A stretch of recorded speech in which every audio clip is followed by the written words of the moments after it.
이걸 바꾸면서 갈까? 야, 동서남북으로 바꿔가면서 요래 여기다 놓고 해야겠다.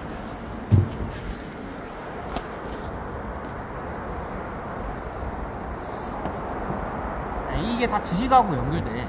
이런 거시적인 걸 보면 어떻게 되냐, 이런 주식의 고수들이 있어. 얘네들은 이걸 못 봐요. 근데 여러분들 이런 거시적인 큰 걸 보면 어떻게 되냐, 작은 것들이 맥이 보여요. 예, 보여, 다 보여요. 자, 그러면 두 번째 이유가 뭐냐, 대한민국이 화폐를 많이 찍어낼 수 없는 거야. 자, 이게 지정학적인 이유예요. 이 나라 자체가 어떻게 돼요? 저기 사기를 두 번 쳐먹은 게 첫 번째 이유고, 두 번째는 뭐냐, 이 나라가 언제 망할지도 몰라. 망할 나라 화폐 갖고 있어봤자 그 나라 망하면 어떻게 돼요? 휴지조각이야, 쓰레기가. 이 나라는 언제 망할지도 몰라. 왜?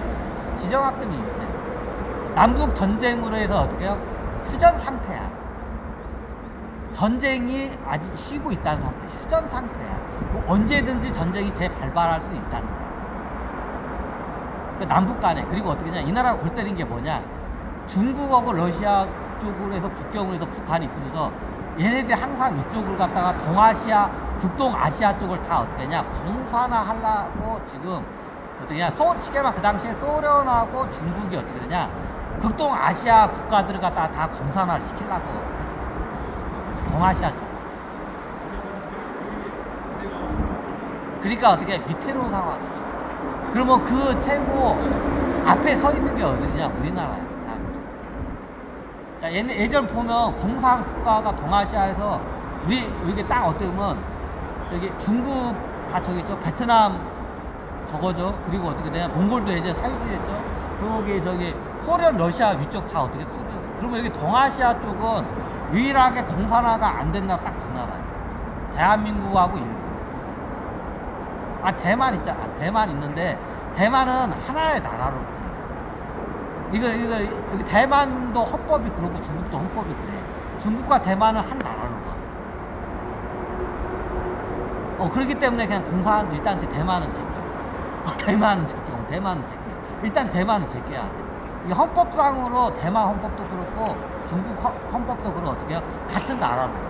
그러면 저기 중국, 예전에 중국 공산국가를 대만의 나라니까 뭐 저기 자유민주주의 자본주의라고 할 수는 없잖아. 그럼 어떠냐, 그냥 저기 동아시아 쪽 어떻게 그냥 통으로 묶어서 여기 중국 쪽 있다가 다 공산국가. 실질적으로 동아시아에서 공산화가 안 된 나라 딱 두 나라, 대한민국하고 일본이. 그죠?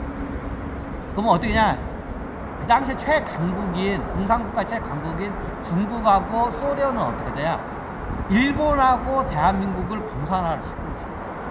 그래야 어떻게 되냐, 저기 자본주의 국가하고 어떻게 되냐, 이게 국경선이 쫙 나눠져.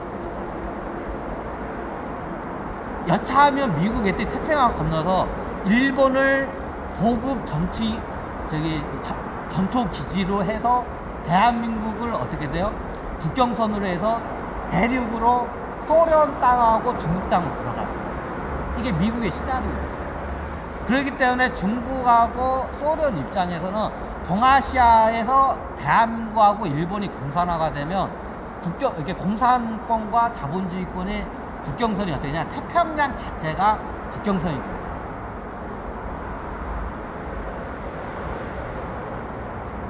이해가 되잖아요. 이거는 환율 시장이나 유태인 쪽에서는 이거는 너무나도 잘 알아.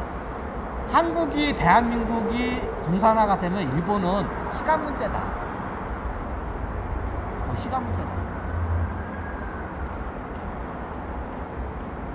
그럼 어떻게 되냐, 그 당시 중국하고 소련은 항상 어떻게 되냐, 이게 목에 여기에 저기 창이 목에 딱 겨누고 있어. 미국 밑에 쿠바가 공산국가였죠. 쿠바에다가 그 핵미사일기지 소련이 만든다니까 막 이제 왜 미국 턱 밑에다 이걸 겨누냐. 마치 이게 일본하고 대한민국은, 여기서 대만까지 합치게, 일본, 대한민국, 대만은 그 당시에 중국하고 소련 공산국가 입장에서 어떻게 하냐, 여기 내 턱 밑에 있는 기수야. 형상이 그래. 그럼 어때? 얘네들 빨리 공산화를 해야. 그럼 대만은 중국이 먹어서 공산화시키고 대한민국은 북한이 이게 이제 6.25를 해서 내렸죠. 전쟁을 해서 남한을 공산화시키고 그 상태에서 나중에 어디냐 중국하고 조선인민주공화국하고 소련하고 합작해서 일본을 공산화 국가로 만드는 게 얘네들 시나리오야. 그러면 어떻게 되냐? 얘네들의 안보, 중국, 소련의 안보가 안정이 돼요. 뭐 군비를 많이 축적할 필요가 없어요. 왜? 미국 애들이 바로 못 쳐들어가. 태평양을 건너야 돼. 태평양 건너려면 장난. 태평양 자체가 국경선이야. 그러니까 어떻게 되냐? 이 두 나라, 이 세 나라 쉽게 말해. 그 당시 소련하고 중국은 이게 항상 이 세 나라를 공산국가를 만들었다고. 이게 대한민국, 일본, 대만이에요. 자, 이 말은 뭐냐? 우리나라가 입장에서 자본주의하고 공산주의 국가에서 어떻게 되냐? 최고의 국경선 최선봉에 있는 나라가 뭐냐? 우리나라의 국경선을 잘 보면 북한을 먹으면 어떻게 되냐? 소련 땅하고 북한 땅이 소련하고 중국하고 국경선을 맞대고 있죠. 소련 땅하고 중국 땅으로 육군이 들어갈 수가 있어요. 이게 한반도의 지정학적인 이게 적어요. 그래서 미국 입장에서는 나중에 어떻게 되냐? 중국하고 소련을 무너뜨려야 돼. 그러면 어떻게 되냐? 최고 중국 소련을 무너뜨리기 좋은 길목자리가 어디냐? 대한민국이야. 그냥 북한은 밟으면 돼. 미국이 참전하면 북한은 그냥 밟으면 끝나. 북한을 밟고 어떻게 돼요? 북한은 발판이야. 북한을 밟고 어떻게 돼요? 우주에서 중국으로 들어가. 신우주를 통해서 중국으로 들어가면 되지. 그리고 소련은 어떻게 해요? 나주를 통해서 소련 땅으로 들어갑니다. 요거 때문에. 자, 이 나라는 언제든지 전쟁이 일어나는 게 이상하지 않은 나라. 지정학적인 이유 때문에. 그리고 반대로 어떻게 되냐?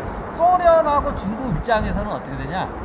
이게 눈에 가시야. 저 일본하고 저 대한민국이. 쟤네들만 공산화가 되면 우리 공산권 국가들이 태평양을 국경선으로 쓰니까 안전해져. 근데 얘네들이 가까이 있으니까 굉장히 불편해. 그러니까 대한민국하고 소련하고 중국 입장에서는 대한민국하고 일본을 공산화를 만들어야 돼. 자국으로 합병을 안 하더라도 공산국가로 만들어.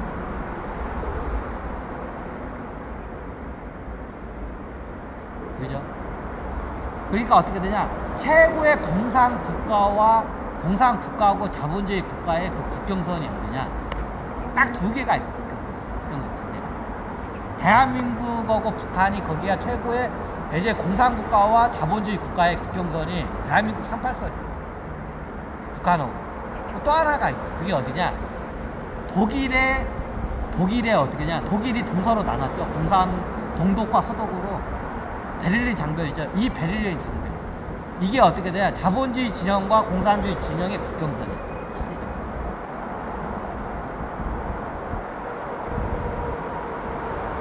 자, 이게 서독을 통해서 저기 나토 애들하고 미국 애들이 어떻게요? 글로 쳐들어올 수도 있어요.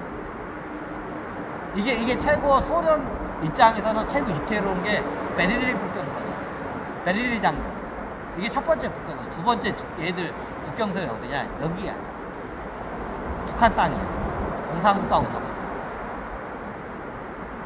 다른 데는 그렇게 부딪히는 데가 없어. 근데 여기가 최고 예민해. 전쟁도 했고. 그것도 동서로 나라가 쪼개지기까지 했어. 동서하고 남북.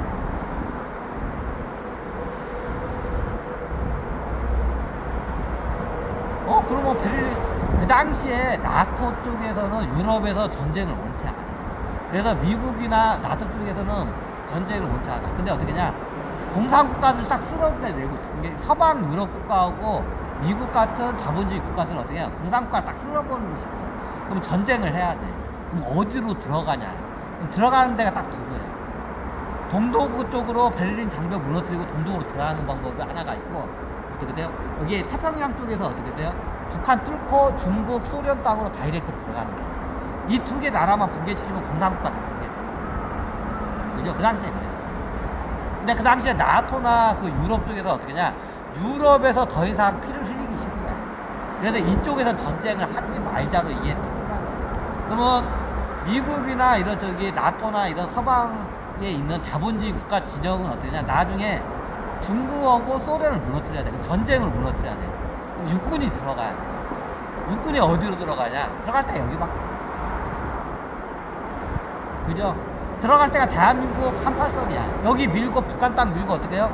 소련 땅으로 나주 땅 밟고 소련 땅으로 들어가고 의주 땅 밟고 어떻게 돼요? 중국으로 들어가는 거예요. 그래서 어떻게 돼요? 소련과 중국을 갖다 어떻게 저기 정복을 하는 거예요. 시나리오가 이거밖에 없어. 카드가. 다른 데 국경선인데 거기는 좀 그래요. 이 군대가 올라오면 항만 시설이 받쳐져요.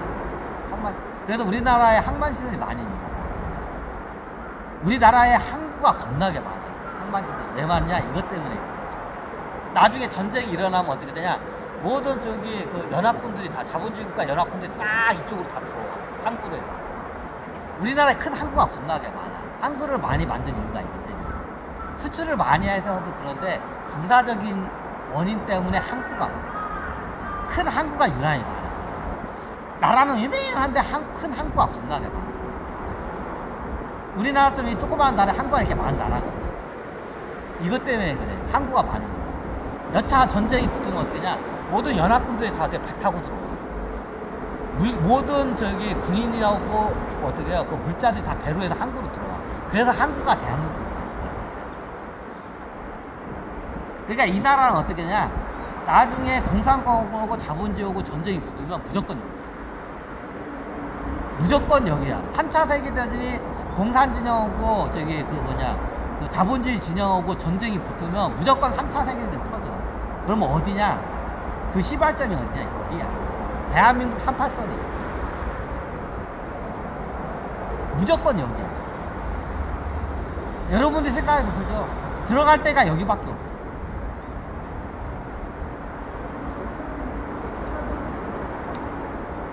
이게 두 번째 원인. 이 나라는 언제냐? 전쟁이 지금 휴전 상태고 전쟁이 언제 일어나도 이상하지 않아. 그럼 뭐냐? 전쟁이 일어나면 기본적으로 그 나라 화폐는 다 쓰레기야. 언제 전쟁이 일어나서 망할지도 모르는 나라 화폐 갖고 있어. 그러니까 화폐를 그 나라 화폐를 갖다가 안 넣는다. 이게 크게 이게 두 번째. 아이고. 옮길까? 이 주식도 다 보면 전쟁, 외교, 정치 다 연결이 돼. 자, 여러분 우리나라 돈 다 쓰레기가 되는데 주식 사면 뭐요? 주식 다 주식 다 어떻게 해요? 다 쓰레기 되는 거야, 그냥. 부동산도 쓰레기 되는 거야, 그냥.